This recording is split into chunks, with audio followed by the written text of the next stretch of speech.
आगामी 24 अगस्त 2026 यानी दिन सोमवार से दिसुम गुरु शिबू सोरेन जी का पैतृक आवास नेमरा रामगढ़ से भर्ती व्यवस्था सुधार यात्रा निकाल रहे हैं, जो एक महत्वपूर्ण चरणों का ऐलान किए हैं आज। और यह यात्रा इसलिए क्योंकि हम लोग भर्ती व्यवस्था सुधार को लेकर के पिछले कई दिनों से आंदोलन कर रहे हैं। 2 जुलाई से संघर्ष का शुरुआत किए, 5 जुलाई से आंदोलन का शुरुआत किए, 25 जुलाई से सत्याग्रह का शुरुआत किए, 2 अगस्त से भूख हड़ताल का शुरुआत किए, 29 जुलाई को संविधान यात्रा किए, 10 अगस्त को विधानसभा घेराव किए, 15 अगस्त को छात्र तिरंगा यात्रा किए। पूरा छात्रों का जन समर्थन और एकजुटता के परिणाम से सरकार आंदोलन का प्रभाव से ऐतिहासिक फैसला लेते हुए 45 परीक्षाओं पर एक्शन लिया, 22 परीक्षाएं रद्द हुई, 17 परीक्षाओं पर जांच और 6 परीक्षाओं पर स्थगित हुआ। तो इतना बड़ी कार्रवाई हुई, लेकिन जब माननीय न्यायालय के पास मामला पहुंचा तो 11वीं से 13वीं जेपीएससी, सीडीपीओ, एफएसओ और जेएसएससी सीजीएल को स्टे लगा दिया।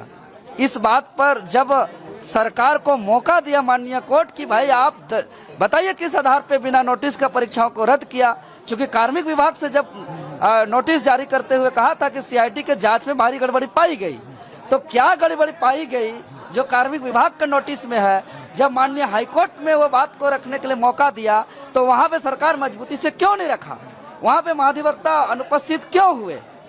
तो कहीं न कहीं सरकार का मनसा हम लोग को संदेह लग रहा है और इससे पूरे छात्र परेशान है, हताश है और कहीं न कहीं ठगा महसूस कर रहे हैं। इसीलिए हम लोग इस आंदोलन को और व्यापक रूप देने के लिए भर्ती व्यवस्था सुधार यात्रा आगामी 24 अगस्त 2026 दिन सोमवार से कर रहे हैं। और अगला जो 15 सितंबर को जो अगला सुनवाई है, अगर उस दिन मजबूती से सरकार अपना पक्ष अपना दलील नहीं रखती है तो आगे हम लोग मुख्यमंत्री आवास का घेराव करेंगे, पूरा झारखंड बंदी करेंगे, पूरा चक्का जाम करेंगे। अब हम लोग कभी भी हम लोग कंप्रोमाइज नहीं करेंगे अपना आंदोलन पर, क्योंकि आज सीजीएल जो परेशान है, कुछ पास छात्र सड़क पर है, हम लोग को भी तकलीफ लगता है। हम लोग कभी ये बात को नहीं लड़े हैं कि योग्य और निर्दोष छात्र के साथ अन्याय हो। हम सरकार से भी कहते हैं कि योग्य और निर्दोष छात्र के साथ न्याय करिए, सरकार की जिम्मेवारी है, ये हम खुद करें। लेकिन ये चीज देखना नहीं पड़ता। अगर 26 सितंबर 2024 को ही रद्द हो जाता, उस दिन हम लोग का जेएसएससी कार्यालय का घेराव था, लेकिन उस दिन हम लोग को कहीं न कहीं भूल हुई कुछ लोगों के वजह से, वार्ता हम लोग का असफल हो गया। अब हम लोग किसी भी तरीके का कंप्रोमाइज करना नहीं चाहते इस आंदोलन को। आगे हम लोग पूरी इस लड़ाई को आर पार का लड़ाई लड़ेंगे। लगता है आपके आंदोलन को कहीं न कहीं जो खत्म कराने के लिए सरकार की तरफ से झूठ बोला गया। देखिए, हम इस बात को नहीं मानते हैं सरकार झूठ बोली है, हम अभी भी मान रहे हैं कि सरकार सच बोली है।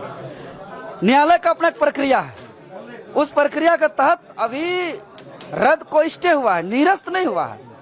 सरकार अब आगे अपना जांच रिपोर्ट का पक्ष किस आधार पर रखती है इस पर निर्भर करता है। अभी भी हम सरकार सच बोली है और छात्र के साथ है सरकार, हम ऐसा ही समझ रहे हैं। ठीक है।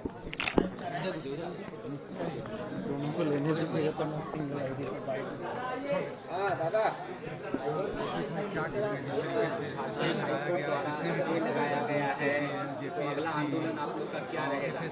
देखिए, इस आंदोलन का शुरुआत हम लोग जी जान लगा के तैयार थे। आप लोगों के साथ चला गया है, ठग हुआ है क्या?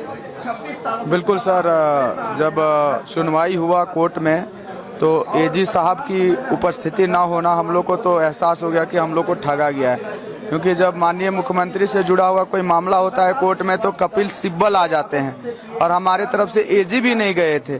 साथ ही साथ माननीय मंत्रियों ने जो कहा था कि व्यापक आधार सीआईडी के पास आ गया है, उसको उस दिन रखना चाहिए था, तो शायद ये जो रद्द का जो स्टे हुआ ये नहीं होता।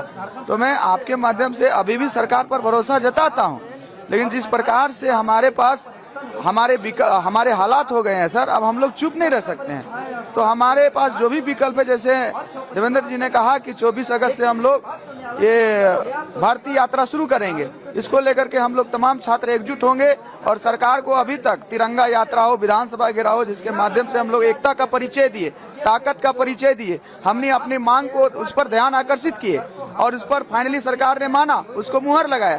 तो मांग जो भी माना गया है सर, वो केवल सैद्धांतिक ना हो, व्यवहारिक और धरातल पर उतरे, ये हम चाहते हैं। और फिर जाकर के हम सरकार के समर्थन में बात करने के लिए तैयार हैं। सरकार जो आंदोलन करवाई, उसके पीछे मंशा क्या थी? बिल्कुल सर, मनसा तो ठीक नहीं लग रहा है। अब तो एकदम लग रहा है कि हमारे साथ विश्वासघात हुआ है, क्योंकि कोर्ट में एकदम हमारे तरफ से पक्ष नहीं रखा गया। सीआईडी का जो 135 आंसर वाला सीजीएल में रखा गया होता आज, तो आज हम समझते कि नहीं, सरकार जो है मुखर तरीके से हमारे बात रख रही है। इसी प्रकार से जेपीएससी का तमाम जो जेपीएससी ने काउंटर दिया है, जो एविडेंस दिया है, वो तो ऑलरेडी कोर्ट में जमा है, उसको भी रखती तो हम समझते सरकार हमारे साथ खड़ी है। तो इन तथ्यों को कहीं ना कहीं वहाँ नहीं परोसना, मुखरता के साथ नहीं रखना, ये हमारे साथ धोखा ही है सर। तो उस दिन राजेश प्रसाद हजारीबाग से। अगस्त